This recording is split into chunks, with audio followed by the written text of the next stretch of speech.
much on behalf of JSC Services and the Forum. And और कमलेश भाई दोनों आपका thank you to JSC GM है कि देखो ये हमारा मशीनरी का टेक्नोलॉजी का शो है कंज्यूमेबल का, तो हम लोग चाहते हैं कि वो एजुकेशन वाले ऐसे सजना और भी होते हैं और भी जो बहुत सारे गैलरी सर माइक भी सही नहीं है।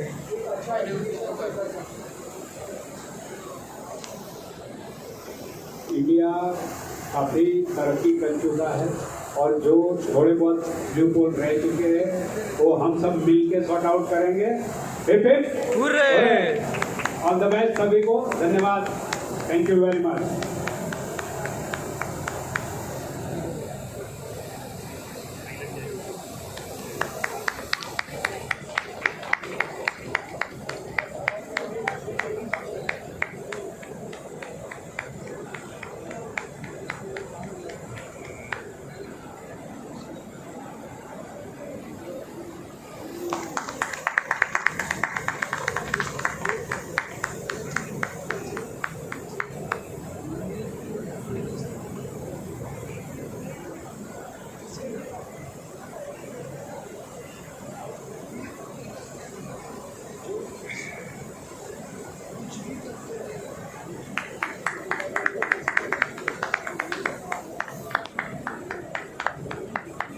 Good afternoon, friends in jewelry fraternity.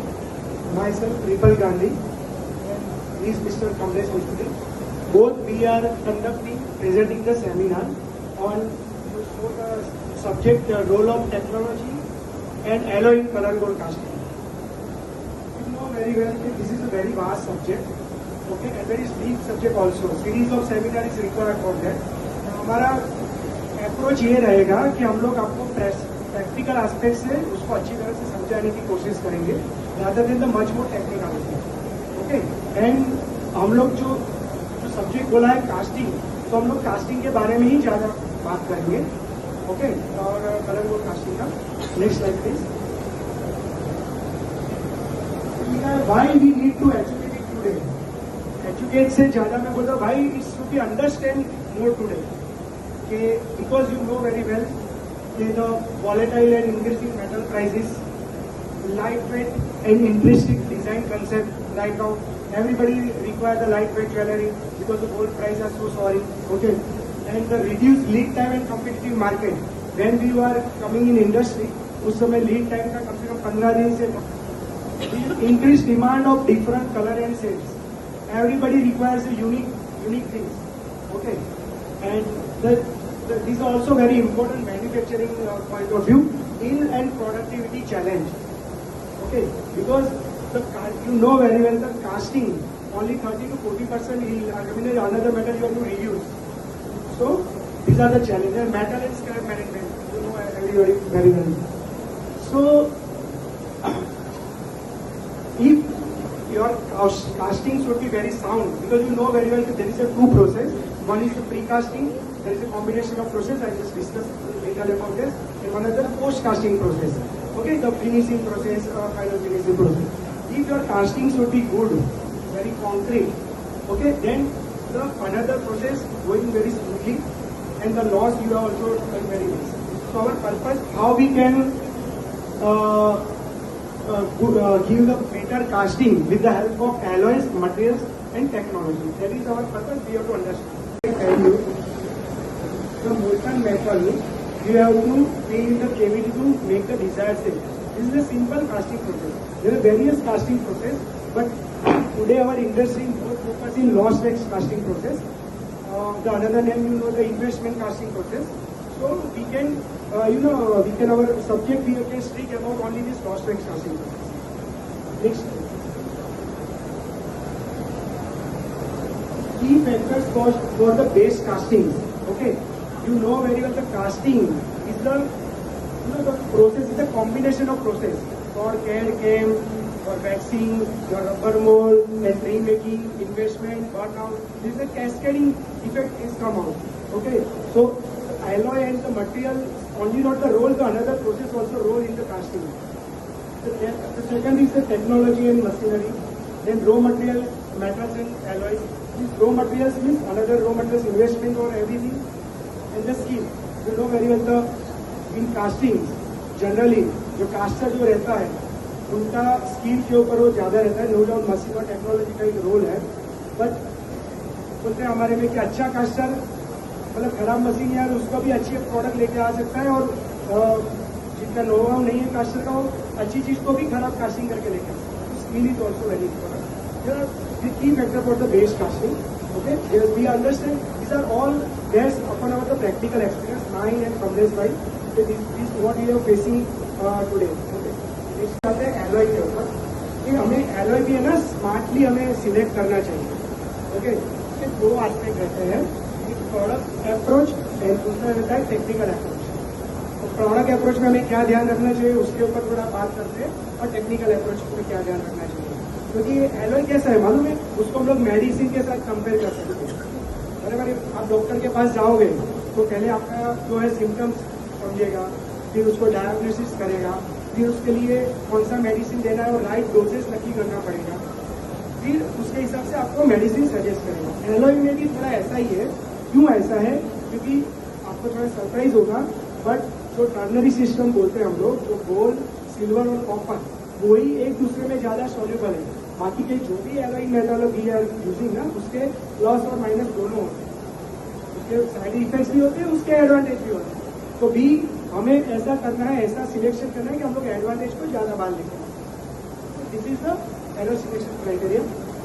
Product approach में एवरीबडी डिजायर कलर्स आपको कौन सा चाहिए, कौन सा चाहिए. जैसे आपको मालूम है कि अभी डिफरेंट स्टैंडर्ड है, जैसे CIL लैब का है, फिर डी स्टैंडर्ड है 0N से 5N, मतलब 0N मतलब एकदम ग्रीन, 5N मतलब एकदम रेड.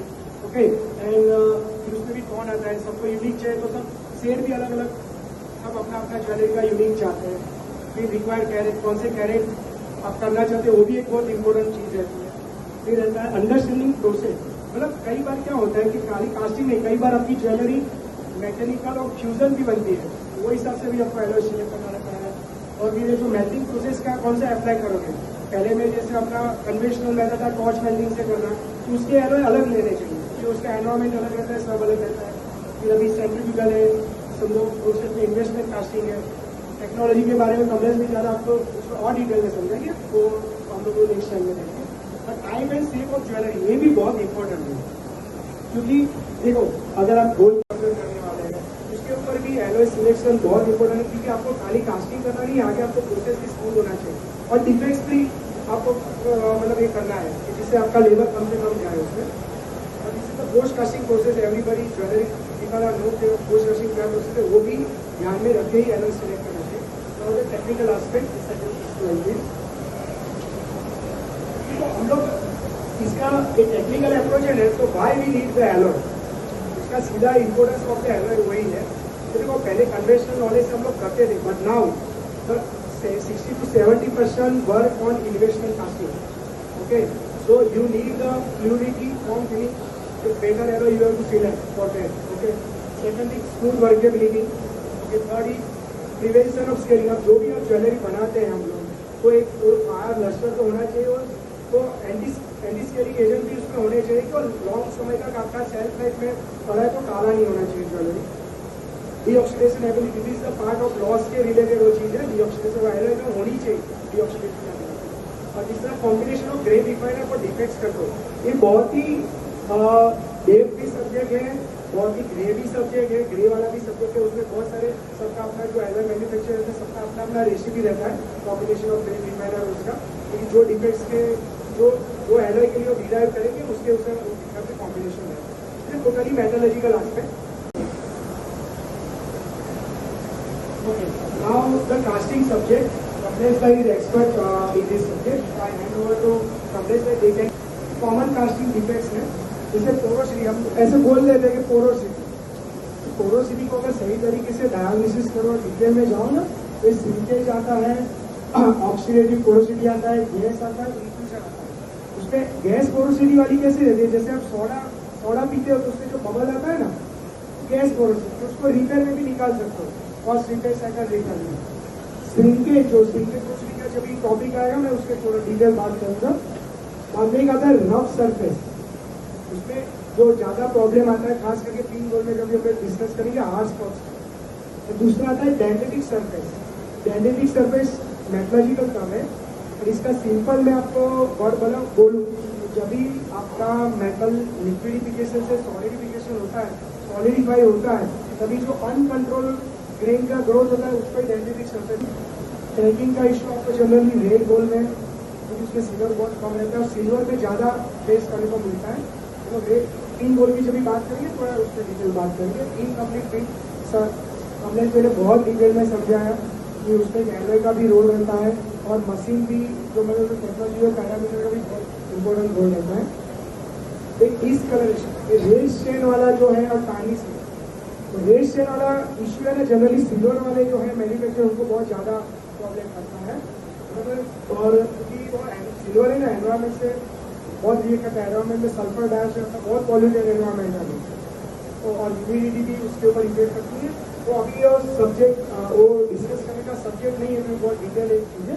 और दूसरा टार्निशिंग। टार्निशिंग मतलब सिंपल आपका जो भी सैलरी बढ़ता है बाद में उसका एक सेल प्राइस रहता है, होलसेलर के पास जाएगा, रिटेल के पास जाएगा, तो बड़ा बड़ा वो ब्लेंड नहीं होना चाहिए टार्निश के लिए। इसी से टार्निश हम लोग दो डिफेक्ट्स के बारे में ज़्यादा बात करेंगे। एक सिंकेज के बारे में मैं पिन और कास्टिंग का जो चैलेंज है उसके बारे में, हाथ स्पोर्ट्स के बारे में थोड़ा बात करूँगा। ये जो सिंकेज है उसमें देख रहे थे 20 इसमें जो कैन से एक्चुअली कैन जो हम लोग डिजाइन बनाते हैं और कैन बनाते हैं उसका वहीं से उसका एक्चुअली शुरुआत होता है।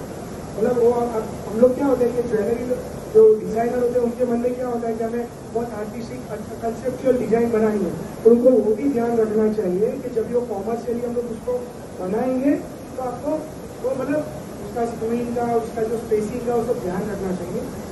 बाद में आता है जब भी हम लोग समझो कैन का पीस है तो कैन का पीस में उन्होंने बहुत डिटेल में बोला कि उसमें जो एस कंटेंट प्रोड्यूस होने का चांसेस रहता ही है। कभी आपका CPX वैक्स आता है तो उसमें कम आता है, अपना नॉर्मल जो वैक्स ऑर्गेनिक वैक्स आता है उसमें सबसे कम आता है, और जो RPG आता है उसमें एस कंटेंट होना ही होना है, उसका प्रॉपर बना हो तो एवरीथिंग वो एक अलग सब्जेक्ट है।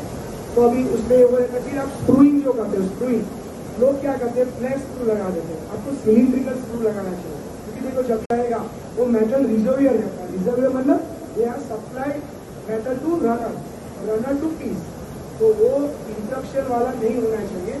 और जो आपका 45 डिग्री का उन्होंने जो कंसेप्ट बताया, मतलब वो इस तरह से ट्री का स्पेसिंग जो बटन है, बटन और जो अपना जहाँ से पीस लगाएंगे उसके बीच का डिस्टेंस, तो ये अल्टीमेटली जब सॉलिडिफिकेशन होगा, सेग्रीगेशन होगा तो मेटल भी उसको भी एक जगह मिलना चाहिए, वो एक रहता है। स्क्रू के बारे में बोल दिया। फिर अपना फ्लाश टेम्परेचर, लोग क्या कहते हैं जैसे विस्कोसिटी बढ़ाने के फ्लाश टेम्परेचर समझो बढ़ाया, समझो कास्टिंग टेम्परेचर बढ़ाया फ्लाश को भरने के लिए, ऐसा नहीं होता। अगर आपका सरफेस एरिया बड़ा है, जैसे मैं बोलता हूँ बैंगल का पीस है, फिर अपना ब्रेसलेट का पीस है, ओके, और सब जो वो टाइप का पीस है, तो उसमें ऑप्टिमाइज टेम्परेचर लेना। ऑप्टिमाइज मतलब आपका वैक्यूम और वो सब पावरफुल तो होना चाहिए, फ्लाश टेम्परेचर भी कम रखना है और कास्टिंग टेम्परेचर भी कम रखना है। और कास्टिंग टेम्परेचर क्या है अल्टीमेटली, वो जो आपका लिक्विडियस टेम्परेचर आता है, लिक्विडियस मतलब जब से सॉलिडिफिकेशन टेम्परेचर सिंपल है, उससे 50 डिग्री से 70-80 डिग्री ही प्लस होना चाहिए। आप बाद में उसको 100-120 कुछ भी करोगे तो आपका उस मेटल को आप सॉलिडिफाई होने ही नहीं देते अच्छी तरह से। तो एकदम जैसे आप एक एग्जाम्पल दो, ये समझिए आपका एक बैरियर है, इधर ठंडा हवा है, इधर गर्म हवा है, आप उसको ऐसे ही खोल दोगे तो दोनों अच्छी तरह से वो सीधा ही मतलब मैच नहीं कर पाओगे। उसको धीरे धीरे ग्रेन स्ट्रक्चर अच्छा ग्रोथ करना है, तो उसको धीरे धीरे सॉलिडिफाई होने not a difficult subject. Evin के लिए बहुत डिफिकल्ट सब्जेक्ट है, उसका मैं थोड़ा जो उसके हम लोग उसके बाद डिस्कस करके फिर डिफेक्ट्स के ऊपर जाएंगे, तो आप अच्छी तरह से कोरिलेट कर पाएंगे। ठीक है, जो पिन होल कास्टिंग है उसका मेन चैलेंज क्या है, उसका बेल्टिंग रेंज है ना वो बहुत नैरो रहता है, क्योंकि उसमें कॉपर का पार्ट ज़्यादा रहता है। ओके, तो ही वो पिन कलर आता है। जनरली पिन होल के जो भी एलॉय आते हैं उसमें 3-4% सिल्वर से लेके 15-80% तक भी सिल्वर देता है। और जो ज़्यादा मेन चैलेंज है ना वही 18 कैरेट नहीं है, क्योंकि 18 कैरेट का मेट्रोग्राफिक स्ट्रक्चर ऐसा बनता है ना कि वो इतना सॉल्युबल नहीं है उसमें, और एक हार्डनेस क्रिएट हो जाता है। आप 18 कैरेट में कहीं भी डेटा भी देखोगे ना तो उसका 140 फीटर हार्डनेस से नीचे मतलब हार्डनेस लाना एक बहुत चैलेंज रहता है, और पिन बोलना बाय डिफॉल्ट 180 के ऊपर ही रहता है हार्डनेस। ठीक है, तो इसमें इसके कारण क्या होता है, एक हार्डनेस क्रिएट होता है, वो एक चैलेंज बराबर। दूसरा कॉपर ऑक्साइड, कॉपर का नेचर ये कुप्रक्स ऑक्साइड बनाना है, क्यूप्रिक ऑक्साइड बनाना है। तो अगर रोज एनवायरमेंट में अच्छी तरह से काम करेंगे तो कंट्रोल नहीं होगा। दूसरा इंटरमेटलिक कंपाउंड, ये थोड़ा मैथमेटिकल टर्म है, बट इंटरमेटलिक कंपाउंड में सिंपल लैंग्वेज में बताओ ना तो ये कैसा होता है, तो ये समझो मेटल, समझो आपका metal pure metal, gold metal में कुछ इम्प्योरिटी है, या जो भी एलॉयज या जो भी इनपुट आप मेटल डाल रहे हो उसमें कुछ भी इम्प्योरिटी रहेगी, तो क्या होता है कि वो मेटल एक दूसरे में होमोजेनियस मिक्सिंग नहीं हुआ, समझो कोई भी रीजन से इम्प्योरिटी के कारण, तो सेग्रीगेट करके हमें इंटरमेटलिक कंपाउंड बना देता है।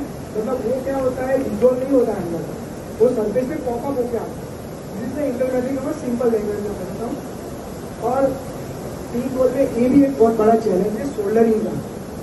क्यों? क्योंकि देखो पिन गोल में है ना, एक तो सबको सोल्डर हम लोग जो यूज करते हैं उसके 3 मेन फैक्टर रहते हैं। Soldering eutectic alloy, eutectic alloy मतलब क्या हुआ, उसका मेल्टिंग रेंज फिक्स है। एक ही सोल्डर आप 14 कैरेट का सोल्डर 18 में नहीं वापर सकते, 18 का 22 में नहीं वापर सकते, उसका 2 कैरेट का सोल्डर है वही उसका रेंज फिक्स रहता है। दूसरा उसका जो बेस मेटल है उससे कम से कम 100-150 डिग्री उसका टेम्परेचर नीचे होना चाहिए ज्वाइनिंग का, तो ही वो आपका बराबर फ्लो होगा, इनको क्या बेस मेटल को जला देगा। का कौन तो मैच होना ही चाहिए। और चौथी चीज उसका ब्रेकबिलिटी या स्टिकीनेस बोलते हैं, वो भी अच्छा होना चाहिए। क्यों? क्योंकि हम लोग खाली सोल्डर करने से ही आगे कुछ पॉलिशिंग करेंगे, कुछ ना कुछ तो प्रोसेस करेंगे, तो उसमें निकल नहीं जाना चाहिए, छूट नहीं जाना चाहिए। तो पिन गोल में क्या प्रॉब्लम होता है कि कलर का शेड हमें मेंटेन करना रहता है, कॉपर को उसमें डालना ही पड़ता है, बराबर मेल्टिंग रेंज के नीचे लेके जाना पड़ रहा है। तो हम लोग कई बार आपको ऐसा मार्केट में पता होगा, और ये फैक्ट है, किसी के पास अगर आप डार्क पिंक कास्टिंग वापर रहे हो ना, तो उसका सेम मैचिंग का डार्क पिंक सोल्डर मिलेगा नहीं। सब लोग हम लोग सब मेहनत कर रहे हैं, पर इतना होता नहीं क्योंकि वो मैचिंग रेंज मैच नहीं कर पा रहे हैं, समझ रहे? तो आपको बेबी पिंक या लाइट पिंक से चलाना पड़ता है। तो एक चैलेंज है। थर्ड थिंग है discolouration and quick tarnishing issue.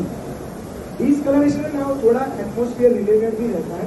जैसे बॉम्बे में समझो कोई आपका ज्वेलरी रहेगा ना, ह्यूमिडिटी बहुत है, 85% के ज़्यादा उसकी ह्यूमिडिटी, तो जल्दी डिसकलरेशन या टार्निशिंग होता है। वही चीज़ अगर आप जयपुर अहमदाबाद में है ना, उसका प्रोलॉन्ग होता है, थोड़ा उसका एटमोस्फियर में इतना ह्यूमिडिटी नहीं है, तो कई बार पॉल्यूटेड जो एनवायरमेंट रहता है उसके कारण भी वो डिसकलरेशन जल्दी होता है। और पिन में क्या है, नॉर्मल मेटल है नहीं ज़्यादा, सिल्वर कम है, गोल्ड का तो जो कैरेट है वो हिसाब से रहेगा, तो discolouration is very prone to discolouration. उसमें वो सब कंटेंट उसको कंट्रोल करने के होने चाहिए। फिर अपना उसमें रहता है कि बेहतर लस्टर है रीयूजेबिलिटी। पिन गोल में वो भी एक चैलेंज रहता है कि जो लस्टर आएंगे, आजकल कोई भी ज्वेलरी क्लिकर होनी चाहिए, उसमें फायर लस्टर होना ही चाहिए। और रीयूजेबिलिटी भी बहुत ज़्यादा चलेगी, क्योंकि उसको मेटल को हर बार रिकास्ट करोगे, रीयूज करोगे, तो आपको उसको रीइंजीनियर करना पड़ेगा।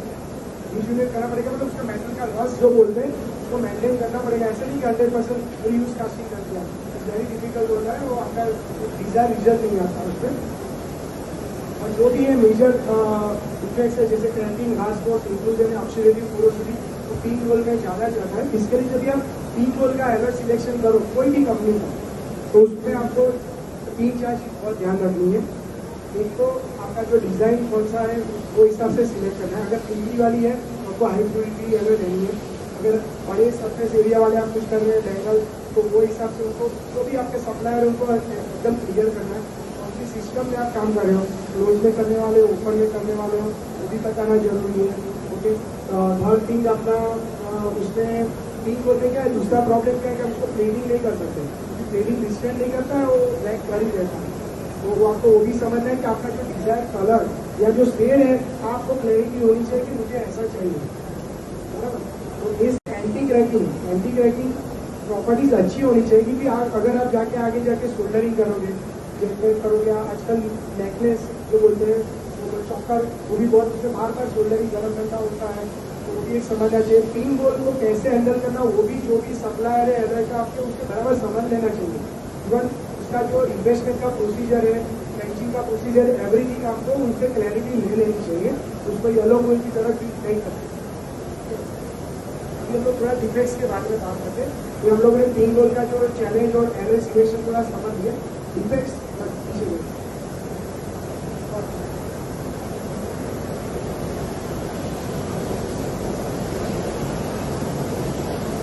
को है ना हमारा इतने सालों का एक्सपीरियंस का प्रैक्टिकल कहता है। आप डिफेक्ट्स का डिस्ट्रीब्यूशन देखेंगे ना तो ये जो 45% जितना लगभग है ना सबको पोरोसिटी का मतलब प्रॉब्लम आता है।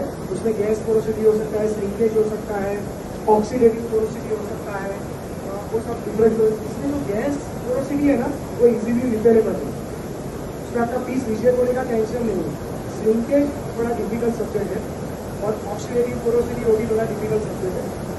फिर ये आता है इंक्लूजन और हार्श फोर्स। उसका मैं नेक्स्ट स्लाइड में इंक्लूजन और हार्श फोर्स देखने में एक ही है पर दोनों बहुत अलग है, उसके बारे में हम लोग डिस्कस करेंगे जब नेक्स्ट स्लाइड में डिस्कस करेंगे। थर्ड होता है फोर्थ होता है क्रैक्स। तो 3 तरह का प्रॉब्लम ऐसे होते हैं ना कि हम लोग ही जज नहीं कर पाता कि हकीकत में किसके कारण है। कई बार वो एक्सटर्नल एनवायरमेंट का भी इफेक्ट रहता है। कई बार आपने देखा होगा कि कोई प्रॉब्लम आपके उसके सिस्टम में आ रहा है और अचानक वो प्रॉब्लम सॉल्व हो गया, ऐसा भी होता है। कोई विदाउट आपको उसको कहने का मतलब उसका बेसिक कोर्स क्या है वो जान ही नहीं पाए, 1-2% कभी होता है ऐसा। ये एक बहुत इंटरेस्टिंग सब्जेक्ट है। हार्श फोर्स देखने में है ना कॉमेट इफेक्ट बोलते हैं उसको। आप देखोगे ना तो ऊपर से वो सेम ही लगेगा, बराबर है। बट बहुत इम्पोर्टेंटली ये समझना है कि हार्श फोर्स होता है ना वो आइदर मेटलिक और इंटरमेटलिक कंपाउंड जो पार्टिकल्स होता है उसके कारण ही होता है। उसका विलन कौन है? आपका मेटल है या एनर? सिंपल। थर्ड थिंग, अगर आपका हेट्रोजीनियस मिक्सिंग हो रहा है, होमोजीनियस मिक्सिंग नहीं हो रहा है और आपका जो मेटल है मिक्सिंग न होने के पहले सेग्रीगेशन हो रहा है, मतलब वो खास करके लोअर कैलोरी में बहुत इश्यू होता है, 18, 14, 9 में ज्यादा होने का चांसेस होता है, वो एक इश्यू रहता है। दूसरा इम्प्योरिटी। देखो आजकल आपको मालूम है उनमें भी बहुत माल फंक्शन होता है। रिफाइनिंग हो या जो भी आप सप्लायर से लेते हैं वो आपको उनको जैसे एलॉय आप जैसे कोई रिस्पॉन्सिबिलिटी थोड़ा तय करते हैं, अपने सप्लायर को भी आप थोड़ा रिस्पॉन्सिबल बनाओ। वो खुद नहीं बनाता है पर उसमें क्या होता है कि कई बार सब वो जो रिफाइनिंग का आपका इन हाउस गोल है आपने प्रेसिपिटेट किया जो भी रिफाइनिंग एजेंट है वो भी वो तकलीफ है। तो ये सब आपका इम्प्योरिटी के कारण ही होता है। एग्रीगेशन या इंटरमेटलिक कंपाउंड होते हैं तो उसमें क्या होता है कि समझो गोल्ड की कुछ इम्प्योरिटी है, एलॉय की कुछ इम्प्योरिटी है, दोनों मिला के क्या होता है कि ऑक्साइड इंटरमेटलिक कंपाउंड ऐसा एग्रीगेशन कंप्लीट करेंगे तो उसके कारण भी ये हार्श फोर्स होता है। और ये जो इंक्लूजन है, इंक्लूजन का मतलब क्या हुआ? फॉरेन मटेरियल जो मेटल के अलावा मटेरियल उसको इंक्लूजन बोलते हैं। ओके, वो हमेशा नॉन मेटलिक ओरिजिन ही रहता है। उसमें जैसे आप एब्रेसिव मटेरियल यूज करते हैं, ओके, आप मेटल को आपको रिसाइकल तो करना ही है, तो एब्रेसिव मटेरियल का एब्रेसिवनेस ऐसा होता है आपका पीस के साथ अंदर थोड़ा पार्टिकल साइज में गया, आपको पता नहीं है माइक्रो लेवल पे गया है, तो जब भी आप मेटल यूज करेंगे उसके साथ में वो इंटर होने जाएगा। बाद में आता है ग्रेफाइट। क्रूसिबल की बहुत ही इम्पोर्टेंट ग्रेफाइट की। देखो आपको ये गोल्ड वाले को तो एटलीस्ट हाई डेंसिटी जो एचडी ग्रेड है 1.8 डेंसिटी के ऊपर का ही क्रूसिबल यूज करना चाहिए। अगर आपका क्या होता है कि मेटल अगर लो डेंसिटी का यूज करेंगे या जो बोलते हैं ना कई बार आपको क्रूसिबल सप्लायर है और जो बना हुआ जो ग्रेफाइट का रोड है वहाँ का उसमें से भी क्रूसिबल बना के देते हो, ध्यान रखना है आपको पॉलिश का अच्छा दिखेगा और अंदर मटेरियल अच्छा नहीं है। वो भी एक मेटल है, उसके साथ में कार्बन के साथ में रिएक्शन करके ऑक्सीजन करके प्रॉब्लम करता है। इन्वेस्टमेंट भी बहुत ही आपको ध्यान रखना है। आपका इन्वेस्टमेंट पाउडर का जो है आपका वर्किंग टाइम आपको प्रॉपर मिलना चाहिए, वो आपको ध्यान रखना है। ग्लोसअप टाइम एक टर्मिनोलॉजी ऐसा है कि उसको इन्वेस्टमेंट पाउडर की आप उसके ऊपर से आप अंडरस्टैंड कर पाओगे कि इन्वेस्टमेंट पाउडर सही है। कुछ अंदर से 12 से 14 मिनट होता है, जैसे ट्यूबलाइट है तो धीरे धीरे उसका एक निकल जाएगा, तो एक ग्लोसी सरफेस रह जाता है, उसको ग्लोसअप टाइम बोलते हैं। कि वर्किंग टाइम आपको 6 से 8 मिनट मिलना ही चाहिए, क्योंकि देखो अगर आप बैक सेटिंग का पाउडर यूज करेंगे तो उसमें बोरी का बहुत सारे रहता है तो फास्ट सेटिंग होता है, बराबर। तो भी 6 मिनट तो आपको मिलना चाहिए, तो अंदर से एयर बराबर निकलेगा नहीं। पाउडर अगर ग्रीन से बराबर नहीं पकड़ा है और उसने अपने बनाओ साइकिल में डाल दिया तो क्या होता है कि पाउडर केवीडी तो बना लेगा और कई पार्टिकल्स है ना वो पोलराइड फॉर्म में केवीडी के साथ जुड़े रहेंगे। हमने क्या होगा जब भी आप मेटल कोट करोगे तो उसके साथ में वो भी मेटल के साथ में आपका उसमें केवीडी में जाएगा। वो भी आपको कभी कभी आपको हमने देखा होगा कि व्हाइट स्पॉट्स आते हैं, जब भी व्हाइट स्पॉट से इंक्लूजन होते हैं ना तो भी फाइनल होता है कि मेरे में व्हाइट क्या आता है। आपको कभी इन्वेस्टमेंट पे भी ध्यान देना चाहिए, तुरंत ये सब चेक करना चाहिए। इसका इन्वेस्टमेंट पाउडर क्या होता है, सेल्फ लाइफ बना रहता है, वो नेचुरल मटेरियल है ना, तो आपको देखना चाहिए कि आपके पास में ओल्ड स्टोरेज का तो मटेरियल नहीं आ गया ना, वो सब देखना चाहिए। और ऑक्साइड मैंने बोला कि पिंक गोल्ड में क्या होता है कि ऑक्साइड एक होल अपना आपने जो भी कास्टिंग कर लिया, बराबर है, जब भी फिनिशिंग में स्क्रू कटिंग करने के बाद फाइनलिंग में देने वाले हैं, तो एसिड का है ना ज़्यादा उकाला करते हैं, तो वो भी सोच के करना चाहिए। हो सके उसका अपना वाटर जेल है या मतलब उससे अपना HF से ट्राई करके जितना एसिड उसको ज़्यादा लगाओगे ना, उकाला करोगे ना, एसिड उसको इचिंग करते हैं, तो अल्टीमेटली आपका कॉपर को खाएगा और आपको ऐसा पता नहीं चलेगा, तो लॉस तो बढ़ेगा मेटल को भी खराब करेगा, मेटल को आपको यूज़ तो करना ही अल्टीमेटली, तो फिर वो एक प्रॉब्लम होता है। इसका एक पिक्चर लिया है, ये देखो जनरली ऐसा दिखता है अपना माइक्रो स्ट्रक्चर में ग्रेन के हिसाब से देखें तो ये क्या होता है जनरली, अगर इंट्रूजन आया ना तो आपको नॉर्मली आप उसको रिपेयर नहीं कर सकते, तो अपना ड्रिल करके करना पड़ेगा, वो बहुत ही नंबरसम प्रोसेस है और मोस्टली 80% केस में ना PR ही करना है, तो रिजेक्ट करना। तो ये सब मैंने बाकी डिस्कस में तो आपको क्या है हार्स फोर्स और इंक्लूजन में आपको भी समझ मतलब होना चाहिए डिफ्रेंशिएशन के हार्स फोर्स किसको कहते हैं, इंक्लूजन इनमें में हार्स फोर्स का ही प्रकार है, पर माइक्रो लेवल पे नीचे में जाने के लिए दोनों चीज़ अलग है। तो आपको जो भी रो मटेरियल यूज़ करोगे वो क्वालिटेटिव ऑथेंटिक होना चाहिए, जो भी आपका सप्लायर है वो अपनी रिस्पॉन्सिबिलिटी अकाउंटेबिलिटी लेने वाला होना चाहिए, वो आपको ध्यान रखना किसी से भी नहीं। ओके, दूसरा आपको जो डायरेक्ट सिंगल एलिमेंट, कई लोग क्या करते हैं कि डायरेक्ट सिंगल एलिमेंट से 2D एलॉय बनाने का ट्राई करते हैं, ठीक है, वो आपके पास में ऐसे फैसिलिटी तो कर सकते हैं, पर वो अवॉइड करना चाहिए। दूसरा, इसमें आपको कॉन्फिडेंस नहीं है वो सोर्स के बारे में, तो आपको थोड़ा अवेयर रहना चाहिए, ठीक है। और ये जो प्रोसेस पैरामीटर है, जो भी हम लोगों ने machine point of view, technology point of view discuss किया, casting point of view discuss किया, तो आपके सप्लायर से पूरा डिटेल लो। जैसे समझो आप 18 कैरेट गोल्ड का 3 गोल्ड का कोई एलॉय ले रहे हैं, तो उनको बोलो क्या मुझे उसका पूरा कास्टिंग पैरामीटर कैसे यूज़ करना, उसका पूरा डिटेल दो, वो हम हर अपने आपको लेना चाहिए, ठीक है। और ये जो आपके जो भी है सब जो आपके स्टॉपर है, मिक्सर है, इवन आप डाई कटिंग का आगे कुछ काम करते हैं, जो भी काम है वो आपको उसको डिफरेंट रखना चाहिए। देखो कई बार क्या होता है मेंटल मैनेजमेंट में हम लोग क्या होता है एक ही कुर्सी बोलने से आप काम करते हैं, येलो का मैनेजमेंट टीम का भी काम करेंगे, ऐसा नहीं होता है, हकीकत में आपको अलग रखना चाहिए, दिस इज द एडवाइस। येलो गोल का काम है तो येलो गोल का ही करो, तो जो आप कैरेट अलग नहीं कर सकते तो एटलीस्ट गोल के हिसाब से कलर के हिसाब से तो अलग रखना चाहिए।